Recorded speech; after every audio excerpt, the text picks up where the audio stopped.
शहजाद अकबर साहब ने आज एक प्रेस कॉन्फ्रेंस की है। लग ऐसा रहा था कि कल जो फिरदौस आपा ने प्रेस कॉन्फ्रेंस की वो शहबाज शरीफ साहब की एक्शन का एक रिएक्शन था, जो कि हुकूमत की तरफ से अक्सर औकात दिया जाता है। जैसे ही अपोजिशन की तरफ से कोई ना कोई प्रेस कॉन्फ्रेंस सामने आती है, फिरदौस आपा सामने आती हैं और आके तमाम सवालात का जवाब देती हैं और हम मीडिया पर सुनते भी हैं। शहजाद अकबर साहब ने जो आज प्रेस कॉन्फ्रेंस की, बज़ाहिर तो यूं लग रहा था कि जैसे वो वाकई में शहबाज शरीफ साहब की कल वाली प्रेस कॉन्फ्रेंस का जवाब देना चाह रहे हों। अलबत्ता फिरदौस आशिक आवान इसे पहले ही डिस्कस कर चुकी थी, बेहतर था कि शहजाद अकबर साहब इसे डिस्कस ना करते।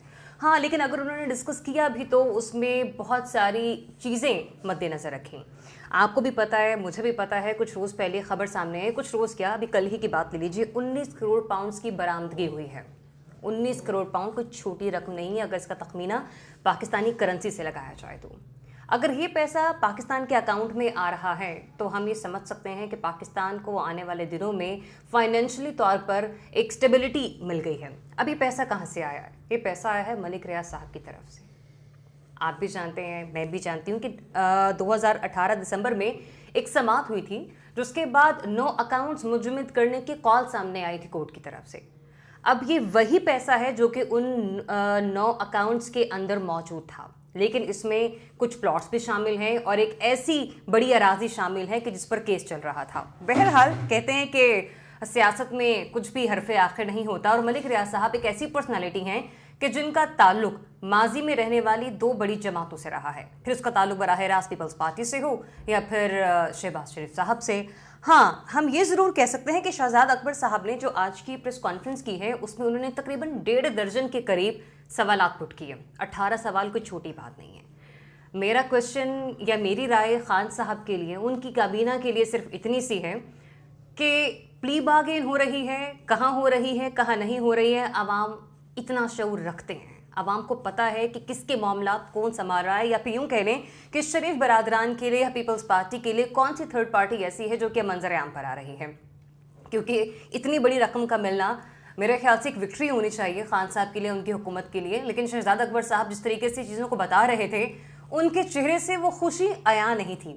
इसका क्वेश्चन मार्क हम उन्हीं पर छोड़ देते हैं। हाँ, अलबत्ता उन्होंने अगर बात की है, 18 सवाल सामने रखे हैं, तो उन 18 सवालों के जो जवाबात हैं कुछ तो उन्हें नैब से मिल जाएंगे और जो रहे सहे जवाबात हैं तो वो शहबाज शरीफ की अगली प्रेस कॉन्फ्रेंस का इंतज़ार करें या फिर उस मुश्तरका प्रेस कॉन्फ्रेंस का इंतज़ार करें जो कि मुस्लिम लीग नून के रहनुमाओं की जानिब से सामने आएगी। क्योंकि खबर ये भी है कि एक वक्त है मुस्लिम लीग नून का जो कि बहुत सारे मामलात के सिलसिले में लंदन रवाना हो रहा है।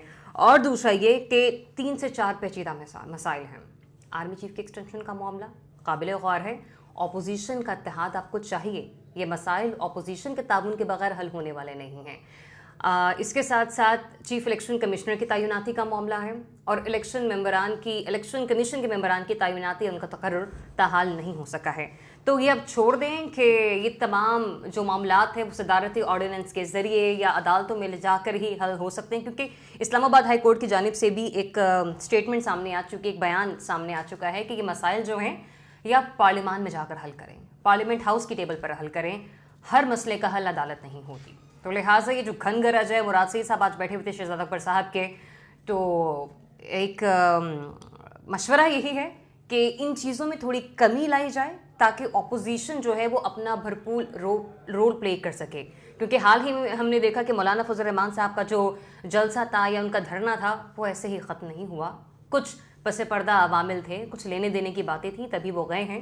लिहाजा किसी न किसी हद तक, ज़्यादा नहीं तो थोड़ी बहुत ज़रूर एहतियात कीजिए कि ये जो दिन ब दिन होने वाली तवील प्रेस कॉन्फ्रेंसेस हैं इनकी ड्यूरेशन कम हो और साथ ही साथ जो ऐसे मामलात हैं कि जिनका बराह रास्त ताल्लुक़ इस आवाम से है और इदारों से हैं और जो कि पार्लियामान में जाकर हल होने चाहिए, उनके लिए ये जो धींगा मुश्ती है और जो नूरा कुश्ती है मुस्लिम लीग नून और पाकिस्तान तहरीक इंसाफ के दरमियान, ये ख़त्म होनी चाहिए। यही मेरा कमेंट है आज शहजाद अकबर साहब की प्रेस कॉन्फ्रेंस के हवाले से और स्पेशली उस हवाले से जो कि मलिक रियाज साहब ने 190 पाउंड 19 करोड़ पाउंड जो हैं वो पाकिस्तान को दिए हैं।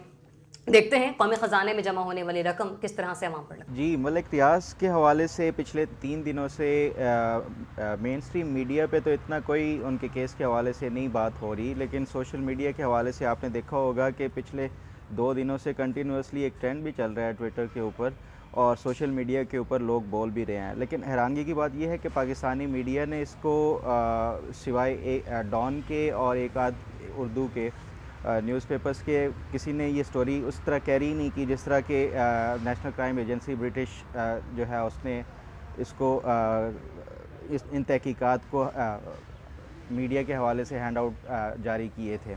अच्छा, इसमें दो तीन चीज़ें ऐसी हैं जो अभी तक कहीं पे भी वजाहत नहीं हो सकी। इसमें बहुत सारे सोशल मीडिया के ऊपर ये कयास आराइयाँ की जा रही थी कि ये हुकूमत ने एप्लीकेशन फ़ाइल की थी मलिक रियाज़ के हवाले से, जिसके बाद नेशनल क्राइम एजेंसी बरतानिया की उसने तहकीकात शुरू की और प्ली बारगेन के या आउट ऑफ कोर्ट सेटलमेंट के थ्रू ये सारा पैसा 190 मिलियन पाउंड दिया गया है।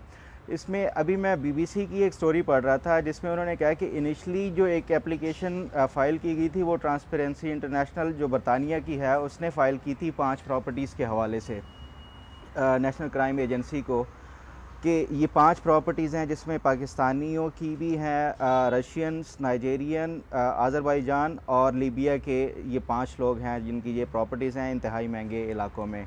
जो ये इनिशली 5 प्रॉपर्टीज़ में से एक प्रॉपर्टी ट्रांसपेरेंसी इंटरनेशनल पाकिस्तान की दी थी, वो शुबा किया जा रहा था कि ये शायद नवाज शरीफ फैमिली की है जो उन्होंने वो नेशनल क्राइम एजेंसी को दी थी।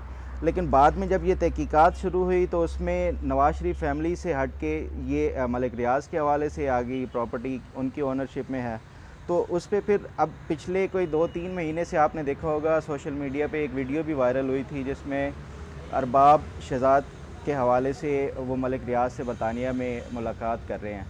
तो उसके बाद काफ़ी कयास आराइयाँ की गई कि ये क्या मामला है। फिर उस पर सीनियर सहाफ़ी शाहीन सहवाई साहब ने भी उसी दौरान एक कॉलम लिखा था जिसमें उन्होंने ये बताया था कि शायद ये कोई इनकी प्रॉपर्टीज़ के हवाले से सेटलमेंट की हुकूमत पाकिस्तान मदद कर रही है और वो प्रॉपर्टीज़ वहाँ से बेच के पाकिस्तान में जो सुप्रीम कोर्ट में एक केस चल रहा है 450 अरब रुपए उन्होंने वापस करने हैं, उसको अदायगी की जाएगी।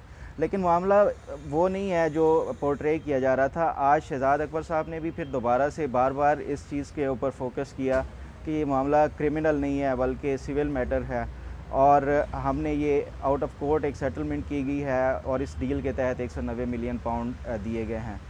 जबकि बरतानवी जो नेशनल क्राइम एजेंसी है वो ये कह रही है कि ये क्रिमिनल प्रोसीडिंग्स की वो है, क्योंकि जनवरी 2018 में जब एनसीए को ये पावर्स दी गई कि अनएक्सप्लेन्ड वेल्थ की आप तहकीकात कर सकते हैं और उनसे पूछ सकते हैं सोर्स ऑफ इनकम का भी कि और ये ज़राए भी कि आपने ये जायदाद कैसे ख़रीदी है।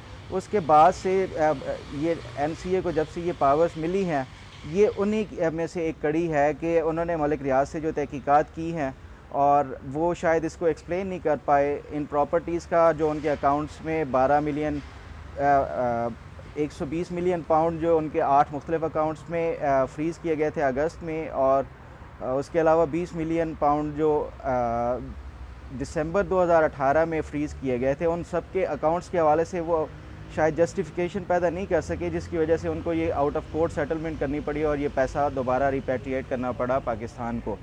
इसमें जो दो चीज़ें अहम है, एक तो ये कि हुकूमत भी इस पर मलिक रियाज़ का नाम नहीं ले रही। कल भी वज़रा ने प्रेस कॉन्फ्रेंस की, मीडिया ने उनसे सवाल पूछा, कोई नहीं बोला। उसके अलावा आज शहजाद अकबर साहब ने एक आधा घंटा पहले पॉलिटिशियंस के हवाले से बात की। उसके बाद जब इस मौजू के ऊपर आए तो उन्होंने मलिक रियाज़ का नाम नहीं लिया बल्कि सिर्फ डील के हवाले से बात की और ये कि हमने कैसे ये रिपैट्रिएट किए। बार बार उन्होंने फोकस किया कि ये क्रिमिनल कोई मैटर नहीं था बल्कि सिविल डील के नतीजे में ये वो हुआ।